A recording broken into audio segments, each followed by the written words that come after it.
မျိုးရင်းကနေလူဘာအခန်းကိုပြန်ကျွန်တော်စီးလာတဲ့ဘက်စကားကထိုးရက်သွားတယ်ကားဆရာကဆက်ချိုရင်သွားလို့ကားရက်လိုက်တဲ့အကြောင်းကျင်ညာတယ်ကားပေါ်ကလူတွေကအစီရင်ဆင်းကြတယ်ထူးဆန်းတာကဘယ်သူမှပြဿနာမရှာကြဘူးတပြင်းချတဲ့စိတ်ပြတ်တဲ့အတန်ဘာမှမကြားရကိုဘွားကိုလက်ခံကြည်အေးထားပြီးသားလားဆိုတဲ့ပုံစံမျိုးလားဒီလိုတော့မဟုတ်တော့ဘူးထင်ပါတယ်တခုခုတော့တခုခုပဲ1960နှောင်းပိုင်းအကောင်းမြင်စိတ်ဝါဒီပညာရှင်မာရီစမန်ဟာခွေးတွေကိုသုံးပြီးတော့စိတ်ပိုင်းဆိုင်ရာစမ်းသပ်မှုတစ်ခုကိုလုပ်တယ်ခွေးတစ်ကောင်ကိုနှောင်ရင်းနဲ့ထည့်ပြီးတော့လျှက်စစ်နဲ့တို့တယ်လျှက်စစ်တဲ့အားသိမပြင်းဘူးလို့တော့ပြောတာပဲလျှက်စစ်နဲ့တို့ခံလိုက်ရတဲ့အခါခွေးကလှောင်အင်းရဲ့တခြားတစ်ပတ်ချမ်းကိုထွက်ပြေးတယ်ဟိုဘက်ရောက်တော့လျှက်စစ်နဲ့အတို့မခံရတော့ဘူးနောက်ပိုင်းကျတော့ဘလို့ပြေးမလွတ်အောင်လျှက်စစ်နဲ့ထပ်တို့တယ်ဟိုဘက်ချမ်းကိုပြေးလဲမလွတ်တော့ဘူးဒါနဲ့နောက်ဆုံးစမ်းတက်ချက်တစ်ခုကိုထပ်လုပ်တယ်အဲ့နေရာမှာအံ့ဩစရာအဖြစ်ကိုတွေ့တာပဲစောစောကခွေးကိုပဲလှောင်အင်းအစ်စ်တစ်ခုတည်းကိုထည့်တယ်ဒီလှောင်အင်းထဲမှာကျတော့အသားလေးခုန်ကူးလို့သွားလို့ရတဲ့အသားစီးလေးတစ်ခုထားပေးတယ်ဒါပေမဲ့ခွေးကခုန်မကူးတတ်တော့ဘူးဘလို့ပဲလှုပ်လို့မလုပ်ဘူးဆိုတာကိုယုံသွားတဲ့ခွေးကလျှက်စစ်တံကိုငြိမ်ပြီးတော့ခံနေတော့တာမျောလင်းချက်ကင်းမဲ့သွားတဲ့သဘောပေါ့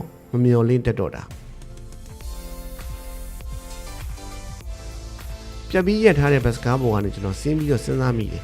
မော်ဒိုဗာလူမျိုးတွေဟာလောင်အိမ်ထဲရောက်နေတယ်လို့မျိုးဖြစ်နေကြပြီလားအချိန်ပေါင်းများစွာဖိနှိပ်ခံထားရလို့လွတ်မြောက်ဖို့အတွက်မကြိုးစားတော့တာလားကူကယ်ယာဘွားကိုကြည်ကြည်နက်နက်ကြီးလက်ခံလိုက်ကြပြီလားမဟုတ်ဘူးတဲ့နောက်ပိုင်းမော်ဒိုဗာတချို့အကျွန်တော်ပြောပြတယ်သူတို့ရဲ့တော့ကမီးစာတကယ်တော့ရိုးရိုးလေးပါပဲအဖေကပတ်စံနဲ့သူတို့မှာပတ်စံမှမရှိတာနိုင်ငံသားတို့ပြပြဝင်ဝင်ဟာတစ်နှစ်ကိုဒေါ်လာ880တတာပဲရှိတဲ့ပတ်စံရှာဖို့အတွက်နိုင်ငံခြားကိုအလုပ်သွားလုပ်ကြရတယ်တချို့ကျတော့ပြည်သစာအဖြစ်နဲ့အလုပ်လုပ်ဖို့လှည့်ပြားခံရတယ်တချို့ဆိုရင်ကိုရီးယားကြောက်ကက်တလုံးကိုပါထုတ်ရောင်းကြရတာတဲ့အခြေအနေကတော့တော်တော်လေးဆိုးပါတယ်မော်ဒိုဗာရီစင်းရဲတာကိုလောက်လည်းမစိုးပါဘူးလို့ကျွန်တော်မဆိုလို့ဘူးဒါပေမဲ့ကျွန်တော်ခီးသွားလာတဲ့တက်တန်းတစ်လျှောက်မှာတော့တိလာတာတစ်ခုရှိတယ်အဖြစ်တစ်ခုတည်းထွက်တဲ့ပြဿနာဆိုတာမရှိသလောက်ရှားပါတယ်မော်ဒိုဗာရီတဲ့စင်းရဲပြီးပိုစိတ်ချမ်းသာနေတဲ့နိုင်ငံတွေအများကြီးရှိတယ်လေနိုင်ဂျီးရီးယားဒါမှမဟုတ်ဘင်္ဂလားဒေ့ရှ်စတဲ့နိုင်ငံတွေကိုကြည့်ပါတကယ်ပြဿနာကမော်ဒိုဗာလူမျိုးတွေဟာသူတို့ကိုယ်သူတို့ဘင်္ဂလားဒေ့ရှ်နိုင်ဂျီးရီးယားလိုနိုင်ငံမျိုးတွေနဲ့ရှင်ပြီးမကြည့်ဘဲနဲ့အီတလီဂျာမနီစတဲ့နိုင်ငံတွေနဲ့ရှင်ပြီးကြည့်နေတာတထေးရက်ကွက်မှာလူလာဖြစ်တဲ့စင်းရဲသားလူပေါ့ဘလို့မှပြောစရာမကောင်းတော့ဘူးလေ